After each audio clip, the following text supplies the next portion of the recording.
Calon Wakil Bupati Lamongan nomor 02, Dirham Akbar Aksara, memberi motivasi kepada sekitar 50 pemuda Kecamatan Maduran, Minggu 10 November 2024. Pertemuan berlangsung sederhana sambil ngejus bersama. Dirham meminta kepada para pemuda tidak fokus untuk melirik satu pekerjaan seperti ASN atau PPPK. Sebab masih banyak bidang pekerjaan yang bisa dilakukan jika memiliki kemauan. Seperti sektor pertanian, perikanan, beternak maupun berdagang. Dari perputaran ekonomi di Kabupaten Lamongan. Sedangkan kalau kita bicara APBD, ekonominya pemerintah itu hanya 3,4 triliun. Sehingga sekali lagi saya sampaikan bahwa kalau kita ingin mewujudkan kejayaan Lamongan, tidak bisa kita hanya bertumpu pada namanya APBD yang hanya 3,4 triliun. Sehingga kita harus ngencengno terus yang namanya PDRB 49 triliun tadi itu. Dengan apa? Struktur di PDRB-nya Kabupaten Lamongan 49 triliun itu yang pertama tertinggi adalah sektor agribisnis, pertanian, peternakan, perikanan sebesar 32%. 32% itu dari pertanian, Mas.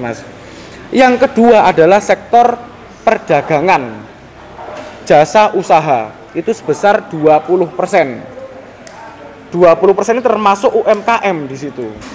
Dan sudah diproyeksikan menurut beberapa penelitian bahwa nantinya di tahun 2030 sektor pertanian dan sektor perdagangan ini akan sama-sama naik, tetapi naiknya ini lebih signifikan sektor UMKM.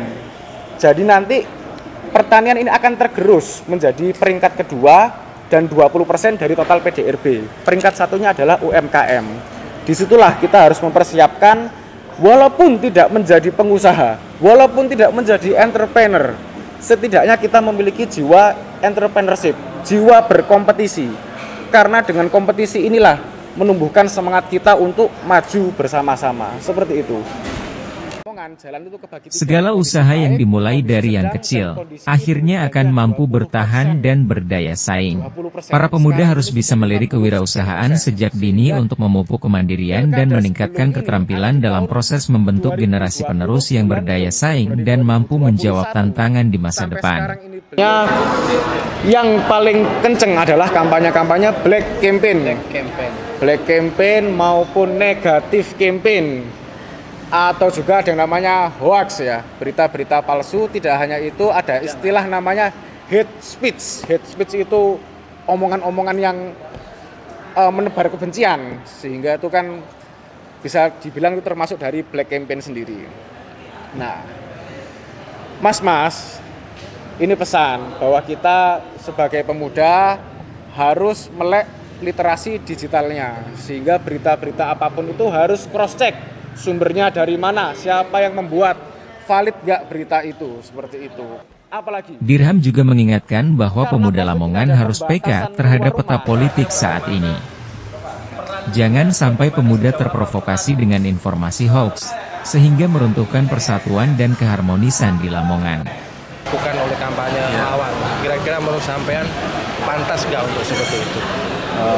Jadi black campaign itu termasuk hal yang melanggar salah satu etika politik.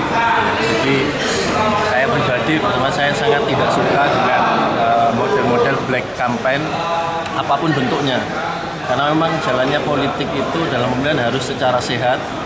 Yang diadu itu justru program, kemudian apa solusi-solusi untuk yang menjadi masalah-masalah yang ada di Lamongan misalnya, bukan dengan cara-cara menjatuhkan lawan dengan isu-isu yang memang berbau fitnah. Mungkin itu ya. Saran untuk paslon kalau diserang black campaign seperti ini apa saran? Yang pertama memang harus sering klarifikasi, harus banyak tim-tim yang memang menjadi corong-corong klarifikasi agar memang fitnah itu bisa terjawab dengan fakta-fakta. Itu kalau saran saya pribadi. Kemudian, Dirham berpesan agar para pemuda terus mengawal pembangunan Lamongan. Sebab kepemimpinan Bupati Uronur Effendi masih berjalan 3 tahun 6 bulan, sehingga masih banyak pekerjaan yang harus dilanjutkan. Belum tentu terbukti itu bahwasanya benar. Soalnya kampanye hitam itu dari segi mungkin yang digembar-gemborkan selama ini 02 tukang gini dipanggil KPK itu kan hanya sebagai saksi saja, nggak ada yang lain menurut saya pribadi. Terus lagi ada kampanye itu bertendensikan ke ormas biru dan hijau. Di Mas Dirham ini nggak menganut seperti itu, ya kita nasional saja, kemana bisa jadi kawan, gitu saja. Terima kasih. Diharapkan para pemuda Lamongan ikut mendukung menuju kejayaan Lamongan dengan memilih pasangan nomor urut 2.